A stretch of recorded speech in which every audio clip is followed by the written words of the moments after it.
warahmatullahi wabarakatuh. Halo, halo, hai jemaah Kopdar. Kembali lagi dalam program yang selalu kita tunggu-tunggu, yaitu Kopi Darmo, Kopdar bareng orang-orang pintar. Iya jemaah Kopdar, sudah lama ya kita tidak berjumpa. Akhirnya di minggu ini kita kembali lagi bertemu dengan Indah, tentunya di program kesayangan kita Kopi Darmo. Tentunya di sore hari ini kita sudah menyiapkan tema yang hangat sekali untuk diobrolkan, yaitu urgensi ATLM, ahli teknologi lab medis menuju Indonesia sehat. Nah, ngomong-ngomong tentang Indonesia sehat, kira-kira jemaah Kopdar yang ada di rumah ini sehat-sehat atau lagi sakit ini? Semoga yang lagi sakit segera disembuhkan, disehatkan kembali, dan juga yang udah sehat jangan sampai sakit-sakit. Langsung aja, Indah tidak sendiri ya, kita akan kenalan dengan dua narasumber hebat yang langsung kita datangkan di Studio TV 9, yang tentunya beliau ini akan sharing-sharing bersama kita terkait dengan ATLM menuju Indonesia sehat. Oke, langsung aja, di sini sudah ada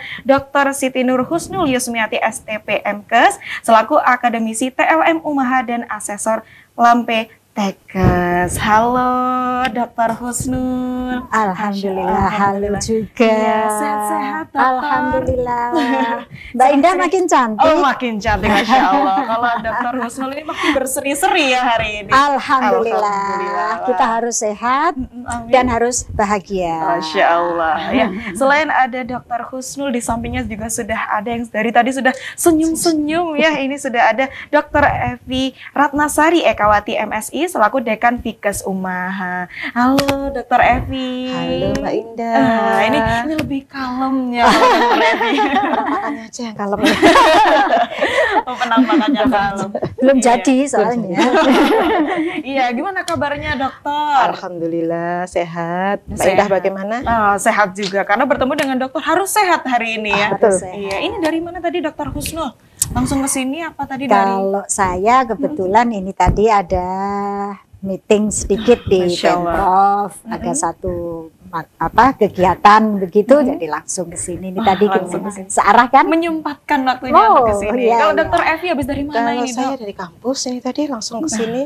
Masya Allah. Ini janjian apa gimana tadi berangkatnya atau sendiri-sendiri ini? Sendiri-sendiri kita janjian bertemu di sini. Oke, langsung aja, karena jemaah Kopdar sepertinya udah penasaran kenapa sih harus ATLM, atau mungkin ada yang baru dengar kali ya ATLM. Ini juga baru dengar tadi ada ahli teknologi lab medis. Nah, mungkin dari Dr. Husnul bisa memberikan penjelasan sedikit ini untuk jemaah Kopdar. Silakan. Oke, terima kasih Mbak Indah. Saya sampaikan selamat berjumpa kembali dengan teman-teman, bapak-bapak, ibu-ibu, semua saudara-saudara kita di Kopdar ya.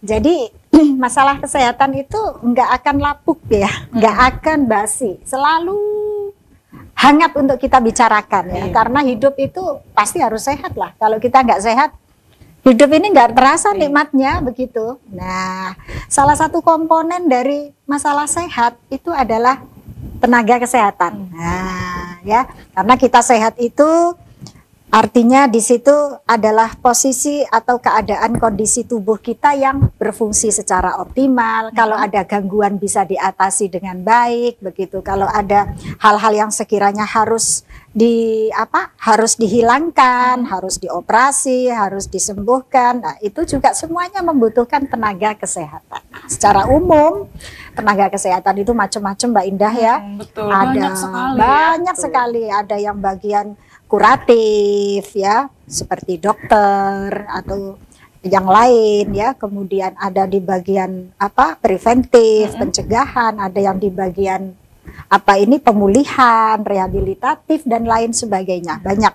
Nah, salah satu tenaga kesehatan yang wajib. Nah, ini wajib garis bawahi wajib. Wajib ada gitu ya dalam untuk diagnosa penyakit adalah ATLM. ATLM itu singkatannya ahli teknologi laboratorium medis. Kalau dulu orang nyebutnya itu laboran gitu. Orang lab, anak lab begitu ya. Gitu ya. Atau kemudian bahasanya lebih berkembang lagi jadi analis gitu ya. Analis kesehatan. Nah, sekarang ada sebutan baru nih, nomenklatur baru, ATLM. ATLM lebih keren gitu ya. Lebih keren ya.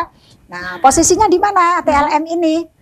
ini sebagai membantu dokter dalam mendiagnosa, dalam menegakkan diagnosa. Jadi penyakit itu ini beneran sakit apa sih ini gitu kan? Dokter kadang-kadang nggak bisa menentukan sendiri. Berdasarkan anamnesa misalnya atau berdasarkan gejala-gejala klinis aja itu masih kurang, belum cukup begitu. Harus diintip apa sih yang terjadi dalam tubuh kita. Nah, proses ngintipnya itu membutuhkan ATLM. Membutuhkan ATLM. Kita kunci dulu ya jawabannya, kita langsung lanjut kepada Dr. Evi. Kira-kira kenapa sih tema ini tuh urgent banget untuk menuju Indonesia sehat? Karena kan dari sekian banyak medis-medis kesehatan itu ada banyak ya. Kenapa harus ATLM ini, Dok? Nah, ini mungkin masih banyak yang belum tahu ya. Apa sih urgensi dari ATLM? Kita tidak membandingkan dengan nakes yang lain ya. Jadi memang semua punya porsinya masing-masing. Nah, urgensi untuk yang TLM sendiri ini, jadi untuk yang ATLM sendiri ini kan tentunya adalah untuk membantu kita lebih prepare ya terhadap kesehatan ya. Jadi mungkin kita bisa melakukan pengecekan kesehatan sejak dini untuk memastikan apakah kondisi badan kita ini dalam kondisi baik ataukah tidak, itu kan bisa tahu. Nah, itu yang bekerja adalah di bagian laboratorium atau kita sebut sebagai ATLM tadi. Nah, apa urgensi pentingnya? Ya ada kaitannya kalau masyarakat kita ini sudah sejak awal itu memperhatikan kesehatannya, otomatis kan kita bisa menciptakan masyarakat yang sehat. Kalau masyarakat kita banyak yang sehat, otomatis pembangunan itu kan juga bisa berjalan dengan baik kan. Kalau kita sakit mau bagaimana membangun kan tidak bisa. Jadi intinya yang pertama seperti yang dikatakan oleh Bu Husnul, kita harus sehat gitu ya. Harus sehat. Berarti kalau misalnya jadi urgensi dari ATLM tadi juga supaya nanti dokter tidak menduga-duga, wah ini sebenarnya sakit apa gitu. Betul, ya Dok ya. Memastikan secara detail gitu. Tapi kadang ada stigma dari masyarakat, kalau sakitnya nggak kelihatan juga nggak masalah kok. Nah ini tapi kalau misalnya ternyata dicek di lab, wah ternyata ada macam-macam. Kalau ada stigma-stigma seperti ini gimana, Dok? Mungkin dari Dr. Husnul dulu boleh menanggapi ini. Iya, jadi memang manusia itu kan punya standar ambang rasa sakit itu punya masing-masing orang. Jadi misalkan Mbak Indah sama saya ketahanan untuk menderita. Ketahanan untuk menderita. Jadi kita punya ambang rasa sakit itu berbeda-beda. Jadi ada orang itu yang masih dikasih suhu badan naik, demam masih naik 2 derajat, 3 derajat, dia udah nggak kuat, udah nggak kuat begitu. Ada yang sudah sampai dehidrasi, tapi dia masih enjoy saja begitu. Iya, makanya kan ada orang itu tahu-tahu, sudah stadium 3. Itu gimana itu, Dok? Nggak ada. Ini bisa saja dia tidak merasa atau tidak dirasa, ya tidak diwaspadai.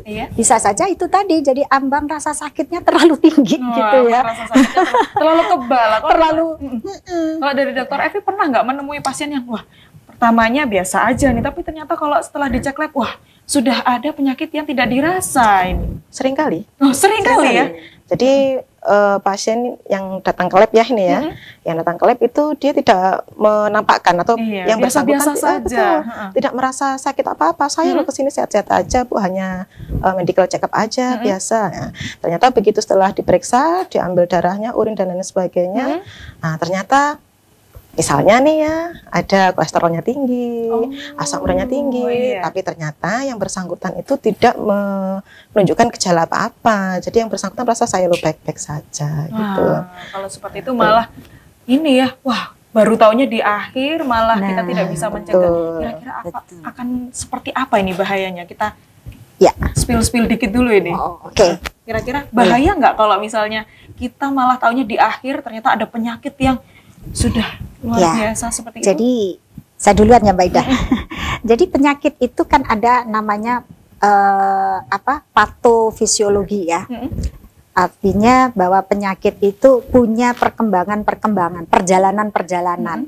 Jadi nggak langsung ujuk-ujuk kita ini sakit gitu. Enggak langsung. Tapi ada tahapan-tahapan. Karena contoh seperti kita sakitnya infeksi, ada bakteri masuk dalam tubuh kita. Itu nggak tiba-tiba bikin kita tipes. Nggak tiba-tiba bikin langsung diare gitu enggak ya? Sebentar, iya jamaah kopdar, sambil menunggu menanti penjelasan dari Dokter Husnul dan juga Dokter Evi, sekarang bisa sambil disiapin ya camilannya, makan minumnya, atau mungkin yang sedang menjalankan ibadah puasa sunnah, mungkin ya puasa sunnah Daud, mungkin bisa sambil menyiapkan buka puasanya nanti ya di waktu ibadah maghrib. Oke, langsung aja. Tadi sudah ada kata kunci nih ya Dokter Husnul, sudah kita keep tadi. Kalau misalnya penyakit itu tidak tiba-tiba, tidak surprise langsung ada gitu ya. Tapi ada prosesnya. Tapi kadang ada beberapa yang mungkin kebal atau tidak merasa ada penyakitnya. Kalau seperti itu bagaimana dokter? Boleh dilanjutkan, silakan.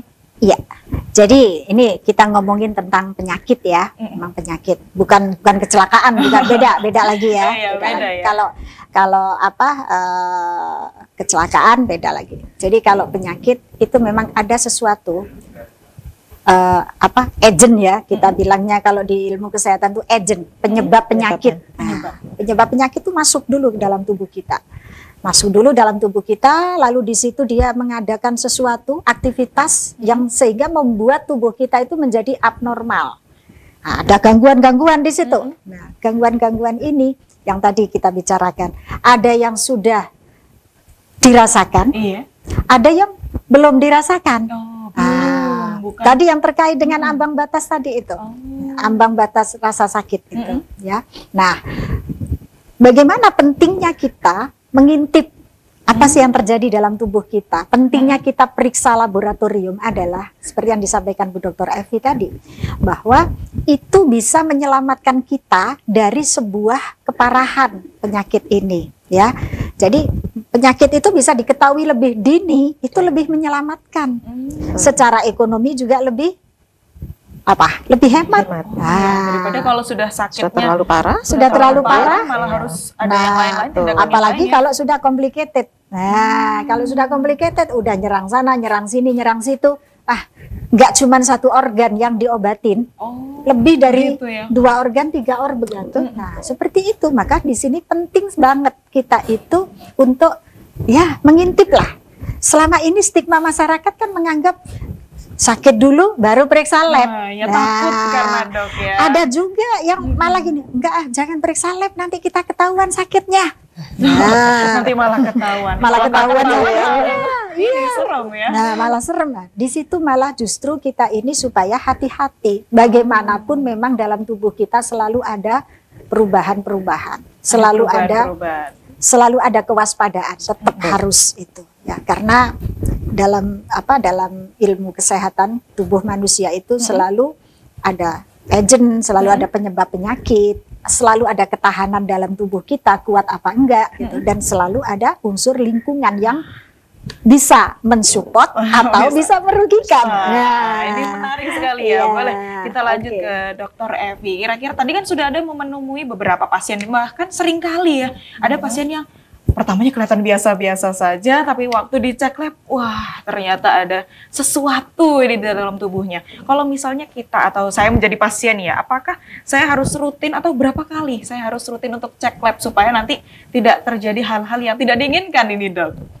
Ya, jadi memang untuk cek lab sendiri ini disarankan kalau untuk rutinnya medical check up di lab ini ada baiknya 6 bulan sekali. 6 bulan Betul. sekali. Jadi untuk memantau kondisi tubuh kita gitu. Apakah istilahnya dalam tanda kutip 2 kinerjanya mesin-mesinnya ini apakah masih berfungsi dengan baik ataukah tidak ya. Jadi memang kalau mau rutin sebenarnya kita MCU 6 bulan sekali. Cuman kalau memang kita sudah memiliki penyakit degeneratif misalnya ya memang harus selalu rutin ya. Terutama misalnya nih pasien dengan diabetes mellitus itu harus rutin, betul. Karena gula darah ini kan harus terpantau terus, terkontrol betul, bulan, ya? Betul. Minimal dicek 1 bulan sekali itu minimal ya kalau minimal.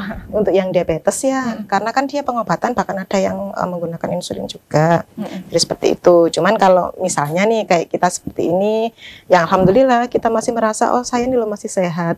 Nah itu tapi tetap harus kita usahakan 6 bulan sekali untuk medical check up, begitu Mbak Ida. Kalau misalnya kita patok umur Dokter Evi, mulai umur berapa? Atau mungkin saya kan masih 20 tahunan ya, apakah mulai umur 20 tahun juga harus cek lab atau ya nantilah menunggu lansia saja atau seperti apa? Kalau misalnya kita menjadi masyarakat pasti bertanya-tanya ya, mulai umur berapa kita harus coba cek lab ini? Kalau mulai cek lab sih ada baiknya ya kita mulai dari usia 20 juga boleh Mbak Indah ya. Cuman kalau untuk sudah memasuki usia 30 tahun ke atas, itu kan metabolisme tubuh sudah mulai menurun ya fungsinya. Jadi ada baiknya 6 bulan sekali itu rutin kita medical check up di lab, pemeriksaan rutin ya. Untuk memastikan kondisi badan kita ini benar-benar baik-baik saja ataukah tidak ya, namanya juga screening ya, maksudnya berjaga-jaga di awal, gitu kan? Begitu ya. Jadi, kan lebih baik kita berjaga-jaga di awal ya, mencegah daripada mengobati. Kan nanti lebih baik mencegah. Oke, gitu. Boleh. Tadi kalau misalnya di awal tadi kita sudah katakan ya Dokter Husnul juga, kalau misalnya profesi ATLM ini menjadi hal yang penting untuk sekarang. Tapi kadang nakes mungkin meliriknya, wah kayaknya itu sudah nomor sekian gitu. Mungkin boleh kita kenalkan lebih jauh lagi kira-kira bagaimana ya Dokter Husnul melihat profesi ATLM ini memang penting atau urgent sekali untuk menuju Indonesia sehat. Gitu. Ya, jadi kembali lagi kepada fungsi dia sebagai ATLM. Ya. Jadi sudah dijelaskan di awal bahwa semua tenaga medis atau tenaga kesehatan itu punya profesinya masing-masing. Ada bidan, ada perawat, ada ahli gizi, ada dokter, ada radiolog, macam-macam banyak ya. Mereka punya profesi masing-masing, punya kompetensi ya, kompetensinya masing-masing. Nah, khusus untuk ATLM ini memang sebetulnya dia tidak hanya di lingkup sempit di laboratorium saja sebetulnya, gitu ya Bu Edi. Jadi bisa juga dia berkiprah dalam dunia penelitian. Dalam dunia penelitian, dunia medis itu nggak akan ada penemuan-penemuan yang canggih, nggak akan kita tahu bahwa virus A, virus B, virus C itu sifatnya seperti apa kalau nggak ada penelitian. Nah, ini juga menunjang ke sana.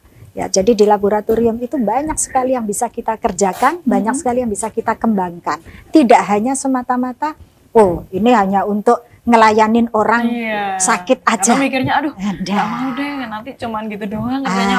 Cuman gitu doang itu bukan gitu ya. Iya, bahkan semakin masyarakat ini memahami arti pentingnya kesehatan, mereka lebih memilih preventif daripada kuratif kan, lebih baik mencegah daripada mengobati kan. Nah, maka mereka akan lebih condong untuk sebelum saya sakit saya periksakan dulu badan saya.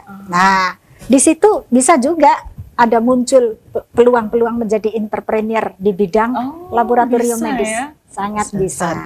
Termasuk juga kebutuhan-kebutuhan di laboratorium itu kan banyak, tidak hanya alat saja, tapi juga ada kebutuhan untuk reagen, ya, bahan-bahan kimia, media-media yang dipakai untuk pemeriksaan di lab. Nah, itu juga menimbulkan kalau kita udah kena kesukaan bisnis begitu. Nah, bolehlah di situ ada peluang usaha juga.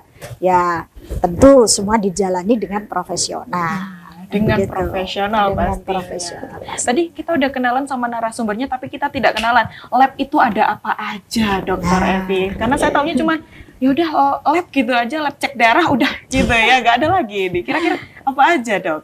Ya, Meda tahu hanya satu aja. Atau sama ini ya, untuk cek tulang gitu-gitu ya, kalau ada keretakan gitu. Atau kira-kira lebih luas dari itu Dokter? Ya, kalau kita bicara laboratorium, itu ya banyak ya. Bukan hanya sekedar lab hanya untuk pemeriksaan darah aja. Kalau kita bicara laboratorium yang untuk pemeriksaan darah yang seperti disampaikan Mbak Indah, berarti itu adalah laboratorium klinik. Ya, jadi untuk pemeriksaan yang mengambil darah, sampel darah, urin, dan lain-lain sebagainya. Jadi cairan-cairan tubuh itu berarti masuknya ke dalam laboratorium klinik. Ya. Masih klinik, bentar Dok, kita cukupkan dulu. Ini kita tahan-tahan dulu ya, biar nanti penasaran, wah sudah melongo ini ya jamaah kopdar. Lab ada apa aja, baru satu kita sebutkan, nanti akan kita bedah secara tuntas. Iya jamaah kopdar, tadi kita sudah ini ya spill satu lab, yaitu lab untuk cek darah, yaitu lab klinis ya. Lab klinik apa lab klinis tadi? Lab klinik. Lab klinik. Wah, kita langsung aja belajar kira-kira ada lab apa lagi sih di Indonesia ini. Boleh silakan Dokter Evi. Ya, saya lanjut ya Mbak Indah. Jadi tadi yang sudah kita sebutkan, kita spill di awal tadi adalah laboratorium klinik ya. Kemudian ada lagi lab yang lain namanya lab patologi anatomi. Jadi lab klinik ini kita menyebutnya lab patologi klinik ya. Kemudian ada lagi laboratorium patologi anatomi. Apa bedanya antara lab klinik sama patologi anatomi ini? Jadi kalau lab klinik tadi seperti yang Mbak Indah ketahui, untuk ambil darah, periksa darah, urin dan lain sebagainya. Tapi kalau PA, patologi anatomi itu adalah untuk pemeriksaan jaringan. Gitu. Jadi biasanya mohon maaf ada pasien yang sakit kanker misalnya, ya itu nanti pemeriksaannya diambil sampelnya, diperiksanya di laboratorium patologi anatomi. Kemudian ada lagi laboratorium mikrobiologi. Nah, ini khusus untuk pemeriksaan makhluk-makhluk tidak kasat mata. Ya. Tidak kasat mata. Makhluk halus. Makhluk halus. Seperti apa ini, Dok ya? Makhluk seperti apa yang dimaksud ini? Makhluk halus yang dimaksud di sini, ini ada bakteri, ya, itu masuknya ke lab mikrobiologi. Kemudian ada parasitologi, kemudian ada virus, masuknya ke lab mikrobiologi. Tapi biasanya kalau untuk lab yang virus itu memang kita pisahkan ya, karena virus ini sendiri kan jauh lebih sulit untuk ditangani jika dibandingkan dengan mikroorganisme yang lain begitu. Nah itu sih kalau lab-lab untuk yang di kesehatan. Nah tapi ada juga untuk lab yang penelitian itu khusus ada sendiri. Ada khususnya. Begitu. Berarti kalau misalnya berbicara soal ATLM, terutama dengan laboratorium, tidak hanya seputar cek darah di lab. Wah, ternyata di sini ada banyak sekali ya. Banyak sekali. Kalau misalnya itu baru sub-subnya. Kalau misalnya kita bedah satu-satu mungkin menjadi 2 hari dia misalnya. Oke, boleh kita lanjut ke Dr. Husnul. Kalau misalnya tadi sudah kita spill di awal, berbicara tentang Indonesia, apakah dari kuantitas lab-lab yang ada di Indonesia ini sudah memenuhi atau mungkin sudah dengan kualitas tertentu? Nah ini boleh disampaikan Dok? Jadi sebetulnya perkembangan dari pembangunan kesehatan di Indonesia ini sudah bagus ya saat ini. Jadi teknologi untuk pemeriksaan laboratorium itu juga sudah berkembang drastis ya, pesat begitu ya. Jadi contoh aja sekarang untuk pemeriksaan harian yang bisa kita lakukan sendiri di rumah. Contoh misalkan DM, gula darah. Kita nggak harus dulu kita harus ke puskesmas gitu ya, harus ngantri dulu diambil gitu ya. Nah dengan cara-cara konvensional ya Bu Evi ya, nah, sekarang sudah banyak yang menggunakan kecanggihan digital. Nah, seperti itu. Jadi sepertinya saat ini pemeriksaan-pemeriksaan yang canggih ya, panel-panel pemeriksaan yang expert itu sudah banyak ya. Bisa kita kerjakan hampir semua ya Bu Evi ya. Yang penting alatnya menunjang, kemudian reagennya juga ada. Saya kira nggak ada masalah, bisa dikerjakan semuanya. Seperti itu. Mungkin ditambahkan Bu Eki? Iya, boleh. Ya. Dari Dr. Evi, mungkin tadi kalau misalnya sudah ada lab-lab yang ada di Indonesia, mungkin kalau dari Dr. Evi saya penasaran terkait dengan tantangan-tantangan yang dihadapi oleh ATLM ini. Karena kalau misalnya kita berbicara soal peluangnya baik, tapi pasti ada tantangan di sini ya. Boleh. Betul. Silakan, ya. Dok. Kalau tantangan banyak ya. Banyak ya. Iya, banyak. Sebelum berbicara langsung sudah banyak ya. Ini berarti banyak sekali. Berpikir dulu, ya banyak. Kalau kita bicara tantangan terkait ATLM di lapangan ya banyak, Mbak Indah ya. Contohnya tantangan kita saat ini memang semakin berkembangnya penyakit. Ya, otomatis pemeriksaan juga akhirnya juga ikut mengikuti perkembangan itu. Varian penyakit bertambah, gitu ya. Itu tantangan pertama. Jadi kalau ada tantangan, otomatis kita akan menemukan hal baru. Nah, berarti kan kita butuh belajar lagi. Nah, jadi intinya kita yang ada di ATLM, yang ada di lapangan itu memang tidak boleh berhenti belajar, karena penyakit itu kan terus berkembang. Dinamis ya, selalu. Iya. Jadi tidak bisa stagnan. Sudah saya begini aja, nggak mau belajar lagi, enggak bisa. Karena penyakit itu kan memang selalu ada yang baru ya kan. Misalnya contohnya kemarin ada pandemi itu ya Bu Husnul, pandemi COVID itu selama 2 tahun. Itu kan kita analis ATLM itu kan juga memiliki tantangan baru lagi, ada pemeriksaan baru lagi untuk baru COVID, ya. Iya, untuk PCR-nya lagi khusus untuk COVID-19 itu kemarin. Jadi intinya ya memang kita harus selalu update lah istilahnya istilahnya. Karena memang penyakit itu tadi kan selalu ada kebaruan penyakit. Iya, kita tidak berharap tapi memang seperti itu nyataannya. Ya. Iya. Kalau diskusi soal solusi, mungkin Dr. Husnul sudah ingin memberikan solusi-solusi untuk, atau mungkin motivasi juga untuk ATLM ya, calon-calon ini. Calon-calon ATLM. Ya, cocok memang kalau Bu Husnul ini kan solutif orangnya. Iya, boleh, ini sudah tidak sabar mendengar. Bukan selotip ya, bukan selotip. Bukan selotip, solutif. Iya. Jadi memang seperti yang disampaikan Bu Dr. Evi tadi, Bu Dekan, bahwa semua skema keilmuan itu punya tantangannya masing-masing. Nah, terkait dengan profesi ATLM ini memang pekerjaan yang asik sebetulnya. Asik sebetulnya. Asik banget. Selain kita itu banyak menemukan hal-hal baru di laboratorium. Kita tahu bentuknya yang namanya bakteri TBC, makhluk yang tadi dikatakan makhluk halus, orang lain nggak bisa lihat, kita bisa lihat loh. Bukan senayang, bukan sihir ya. Ini ATLM. Kita bisa mempelajari apa saja ini agen-agen penyakit yang saat ini berkembang, apakah ada varian baru dan lain sebagainya. Kita bisa melakukan banyak penelitian juga di situ. Selain itu, yang kita hadapi ini adalah bukan semua orang sehat. Mungkin kalau kita di KUA kayaknya ya penghulu gitu, yang dihadapi kan orang cantik-cantik kan, manten. Iya, manten ya, orang yang sudah siap happy. Siap happy, yang pasti dandanannya udah rapi, udah wangi ya. Nah, kalau ATLM itu sedekahnya banyak gitu, sedekahnya banyak, nolong orang sakit. Nah ya, yang pasti itu nolong orang sakit, dia berhadapan dengan pasien, di mana pasien itu dengan kondisinya yang sakit itu psikisnya sudah ngedrop ya, karena sakit, kemudian juga diambil darahnya, dia jarang kan orang itu yang diambil darahnya terus merasa enjoy, oh iya silakan aja diambil, rata-rata malah takut. Sebelum cek aja kayaknya sudah takut ini ya. Di sini ada satu tuntutan dari profesi ATLM, phlebotomi ya. Nah, kemampuan untuk mengambil darah, phlebotomi. Nah, makanya kan ada yang aku minta diambil darahnya sama Mbak yang itu aja biar enak ya, rasanya mungkin ya. Jadi ini di situ unsur kemanusiaannya, humanity-nya itu tinggi banget.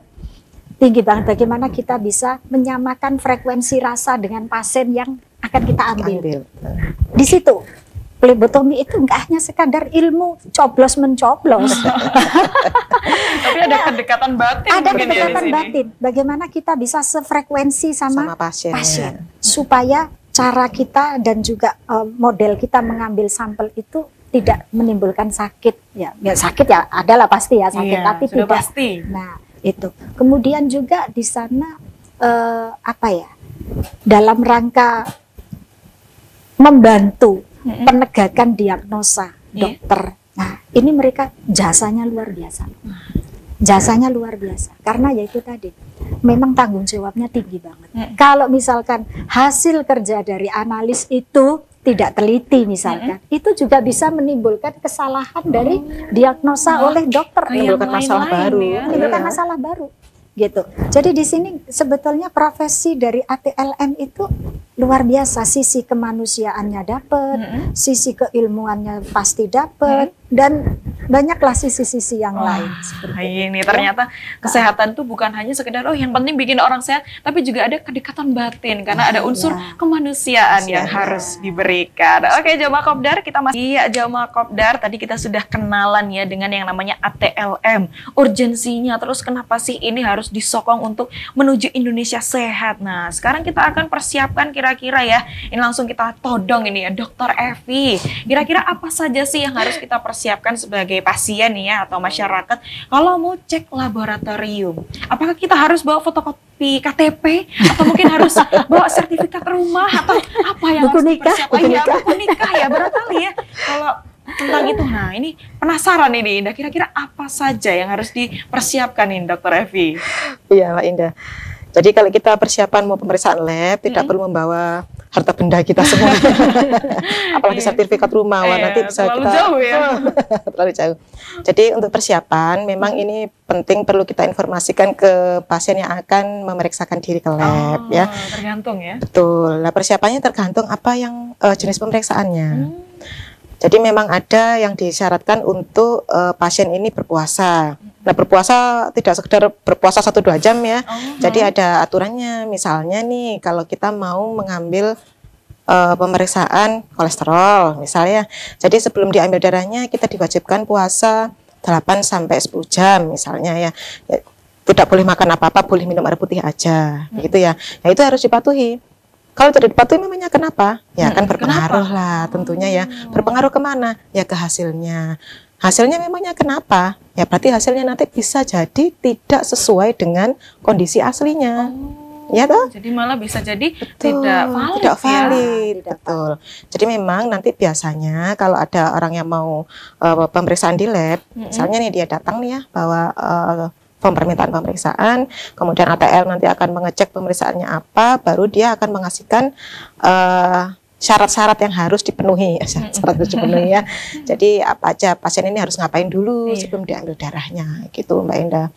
Nah, masing-masing pemeriksaan kan syaratnya beda-beda. Jadi nanti akan dijelaskan di sana. Bapak Ibu harus begini, Bapak Ibu harus begitu. Harus memang benar-benar dipatuhi lah istilahnya ya, untuk mendapatkan hasil yang sesuai dengan kondisi aslinya gitu. Kalau misalnya kita ternyata belum pernah cek lab sama sekali dan kita juga tidak tahu ini untuk cek lab ini kita mau ke yang mana. Untuk seperti itu diagnosis utama untuk kita sebagai pasien apakah datang dulu saja atau mungkin kita menduga dulu kayaknya mau cek yang kolesterol dulu untuk hari ini atau seperti apa untuk diagnosis utamanya?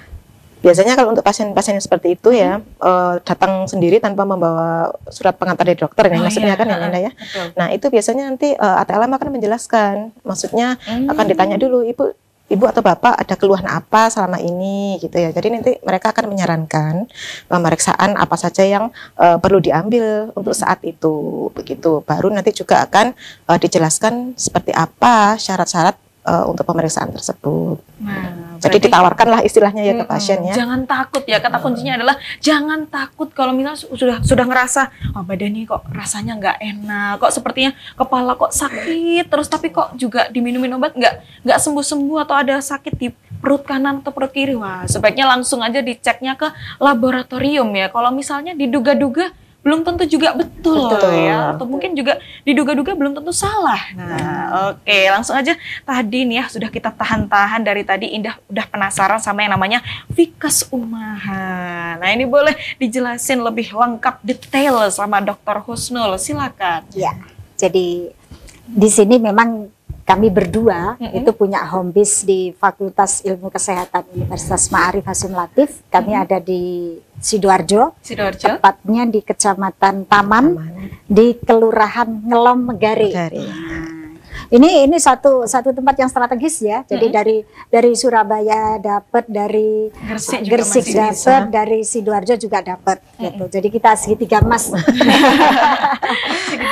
Nah, awalnya dulu pertama kali mungkin kalau Bapak Ibu teman-teman pernah dengar Akademi Analis Kesehatan. Nah, itu dulu memang awalnya kami masih dalam bentuk analis ya, akademi ya, akademi dulu masih ada satu prodi yaitu diploma 3 analis kesehatan. Lalu kemudian lama-lama kita merger jadi satu dengan sekolah tinggi yang lain yang ada di bawah Yayasan Pendidikan Ma'arif menjadi UMAHA, Universitas Ma'arif Hasim Latif. Kita di Fikes sekarang dalam perkembangannya ada prodi diploma 3 TLM. TLM sudah ya, ada ya. Ada prodi diploma 4 TLM. Yang prodi diploma 4 ini setara dengan S1 ya. Setara dengan S1. Jadi kalau lulus bisa langsung S2 ya, gitu-gitu. Kemudian yang ketiga ada S1 mikrobiologi. Ya, S1 mikrobiologi, kemudian yang akan ini ya. Yang akan masih ditahan-tahan. Sudah boleh di-spill apa belum ini, Dok? Ya, ada S1 administrasi rumah sakit. Ya, luar biasa ya, keren ya. Oke, nah kemudian kita terkait sesuai topik kita saat ini kan ATLM ya. ATLM. Nah, ya untuk ATLM ini sebagai informasi, alhamdulillah sampai saat ini lulusan kami nggak ada yang nganggur. Tidak ada yang merinding. Serius apa serius? Serius. Rata-rata mereka sudah di-job oleh masing-masing laboratorium, stakeholder ya. Puskesmas atau rumah sakit ya, mereka sudah kayaknya udah dilamar duluan. Sudah dipinang duluan. Sudah ya. dipinang duluan. Jadi memang untuk saat ini kebutuhan dari ATLM itu masih banyak ya. Jadi pangsa pasarnya masih lumayan banyak. bagus. Ya, masih bagus seperti itu. Jadi ATLM itu, tapi kebanyakan sih memang yang lebih diminati itu di diploma 4 saat ini. Untuk tempat kami ya. Jadi kalau diploma 3 itu kan 3 tahun, kemudian diploma 4 karena setara S1 mungkin ya, jadi image masyarakat yang S1 aja lah gitu ya. Sekalian itu memang masa studinya 4 tahun ya, 4 tahun gitu. Kita ada kompetensi-kompetensi yang wajib dikuasai. Wajib dikuasai, kemudian nanti untuk lulus juga kita ada bimbingan khusus untuk bisa lulus uji kompetensi. Ya. Dan alhamdulillah ya, kita kemarin dapat prestasi 100% lulus 100% ujian kompetensi semuanya ya. Iya. Masya Allah, alhamdulillah. Itu prestasi di tingkat nasional. Di tingkat nasional. Ya. Alhamdulillah. Jadi kami ada banyak sekali dosen-dosen yang kompeten, yang sudah banyak pengalaman di dunia perlaboratoriuman ya.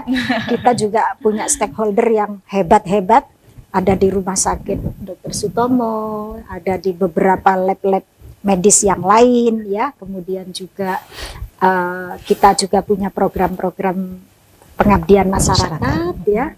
Jadi nanti jangan sungkan, jangan ragu, langsung aja. Nah, kemana ini? Kemana? Kalau misalnya Ibu Evi? Iya, kemana ini? Mana? Ya, Budekan langsung yang Budekan jawab langsung ya. Budekan kemana kalau kita mau daftar atau tanya-tanya dulu ini?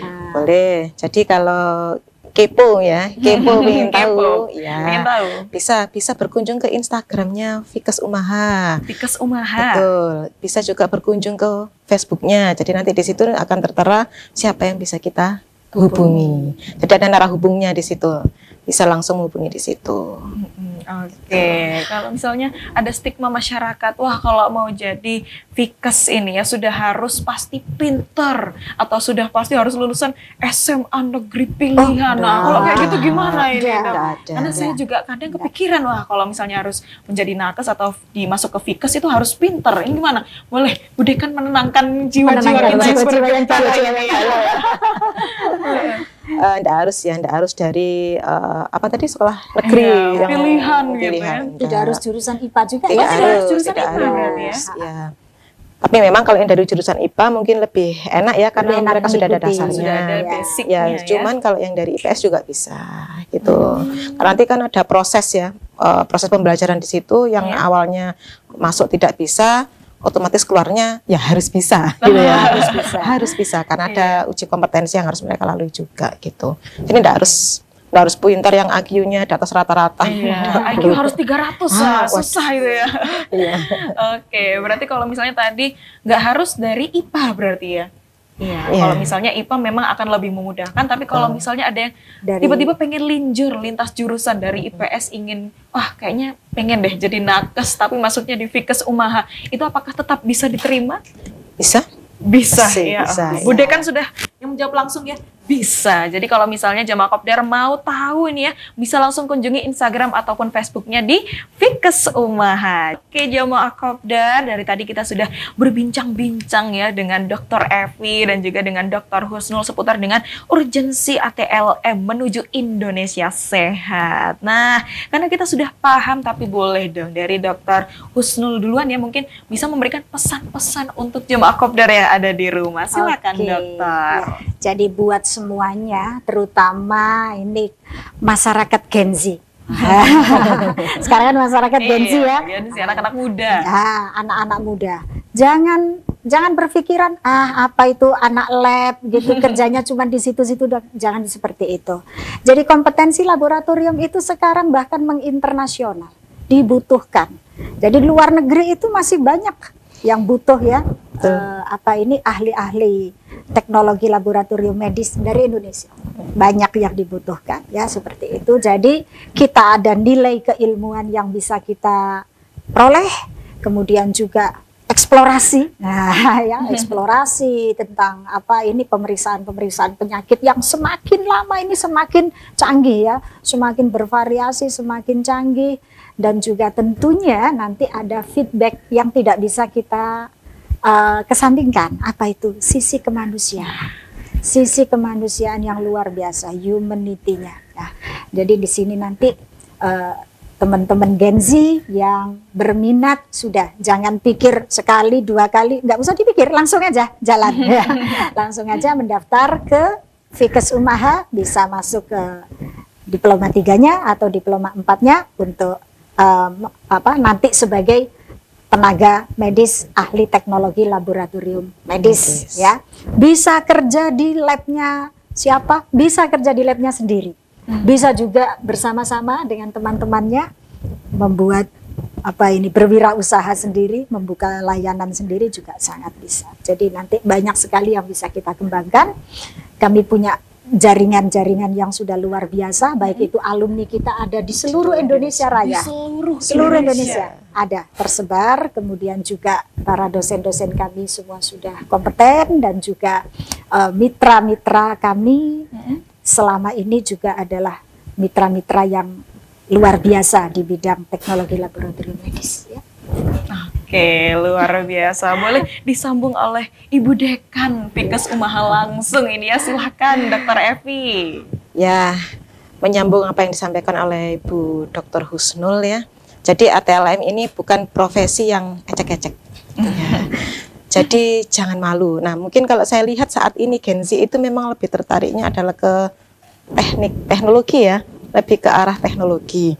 Tapi di ATLM sendiri juga bukan serta-merta kita hanya melakukan pemeriksaan ngintip-ngintip pasif aja enggak. Tapi kita juga belajar teknologinya juga. Nah, cuman bedanya teknologinya ini memang lebih difokuskan ke teknologi laboratoriumnya, begitu ya. Jadi peralatan-peralatan dipakai kan sudah banyak yang canggih nih. Nah, itu juga kita pelajari metode-metode seperti itu, gitu. Jadi jangan malu. Mungkin kalau ada pemikiran profesi apa itu ATLM, nanti saya akan jadi apa, harus kenalan dulu ya. Kalau tidak kenal kan maka tidak sayang. Nah, makanya harus benar-benar kenal dulu. Nah, kalau mau kepo-kepo, bisa langsung ke Fikes Umaha. Nah, menghubungi siapa? Ya tadi yang sudah disampaikan, bisa melalui Facebook atau juga melalui Instagramnya Fikes Umaha, begitu. Nanti bisa langsung menghubungi narahubung yang sudah tertera di situ. Nanti insya Allah pasti akan jawab apa yang dipertanyakan. Oke, luar biasa. Terima kasih banyak Dr. Husnul dan juga Dr. Evi. Selamat datang di Studio TV 9 ya. Atau mungkin setelah ini saya akan diucapkan selamat datang di Fikes Umaha gitu ya. Oke, boleh ya jamaah Kopdar ya yang sudah dari tadi kepikiran, wah kayaknya ini menarik ini ya. Setelah lulus dari SMA terus ingin melanjutkan ke perguruan tinggi ya. Terus penasaran, wah kayaknya ini bisa menjadi salah satu opsi. Boleh langsung kunjungi Instagram ataupun Facebooknya di Fikes Umaha, karena di sini tadi kita udah dapat testimoni langsung dari akademisinya, lalu juga dari Ibu Dekannya, ternyata ramah-ramah ya. Karena tadi juga udah disebutkan kalau kesehatan itu bukan melulu tentang ya bagaimana cara mengobati orang saja, tapi juga bagaimana humanity, rasa kemanusiaan itu juga bisa terasa antar pasien dan juga tenaga medis. Oke, jamaah Kopdar, terima kasih sudah menyaksikan episode kali ini ya. Jangan lupa saksikan Kopi Darmo di episode-episode berikutnya setiap Rabu sampai Jumat pukul 16.30 sampai 17.30 waktu Indonesia Barat. Saya Indah Kumaidi mewakili segenap kru yang bertugas mengucapkan terima kasih. Wassalamualaikum warahmatullahi wabarakatuh. Kopi Darmo, Kopdar bareng orang-orang pintar.